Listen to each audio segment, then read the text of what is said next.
Thank you very much. Let me start by recognizing the chair of the ICJ. Let me also recognize my very good friends who are present in this assembly. My good friend Evan Zogada, Fred Thwok. These were some of my better students, but the bad ones became politicians. Last night, I was watching the results of the elections that had been called in Canada, snap elections. Canada has 38 million registered voters. Kenya in the year 2022 had slightly under 23 million voters. As the votes were being counted, the winning candidate called the election in his favor. And 1 hour later, the losing candidate gave a speech conceding defeat. Not so long ago, another snap election was called in Germany.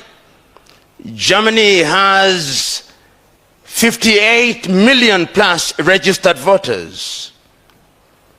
Within 1 hour of the closing of the voting, the winning candidate had called the elections and the losing candidate had conceded.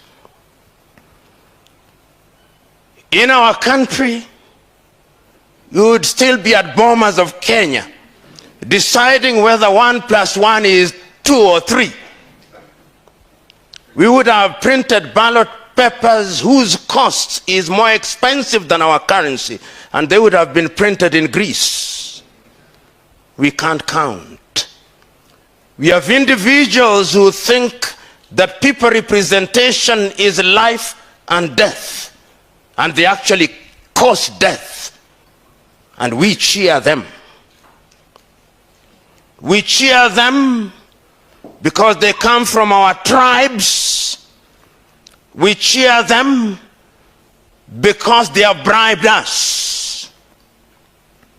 We may be in boardrooms before the elections and speak very soberly, but on the day of the election, we are Luo, we are Kikuyu, we are Kamba, we are Kalenjin, we are Bukus.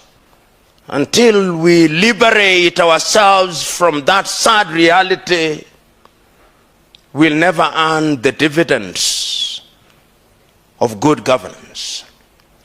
Today, I'm reluctant to use the word democracy, because what is it?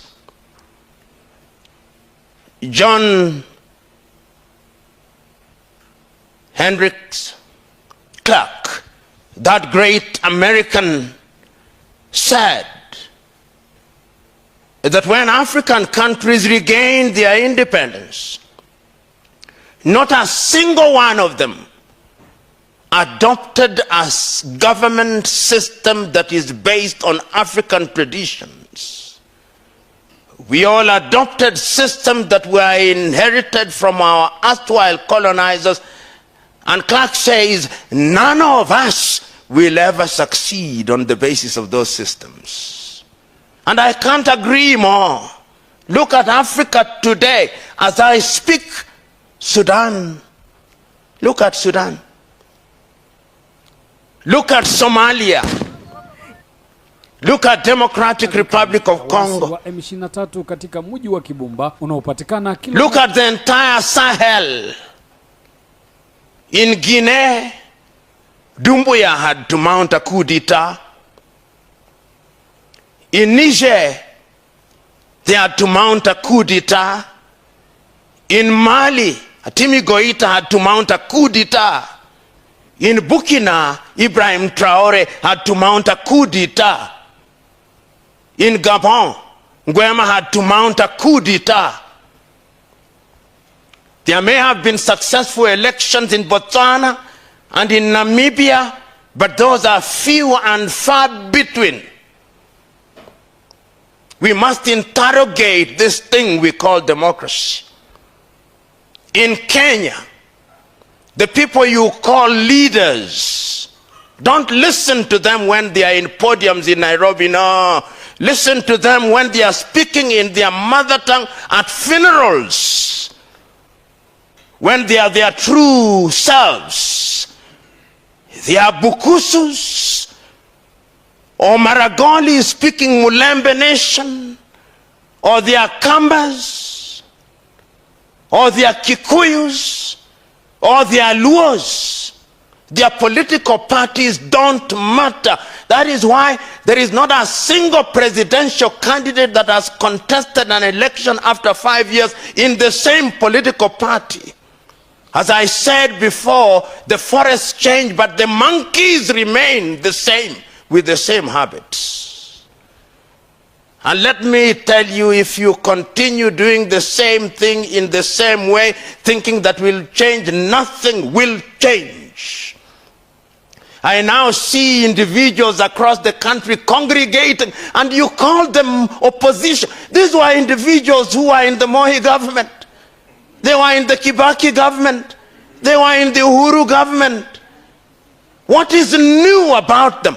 Nothing except their insatiable greed for power and the privileges that power offers. So we are assembled here to ask critical and serious questions.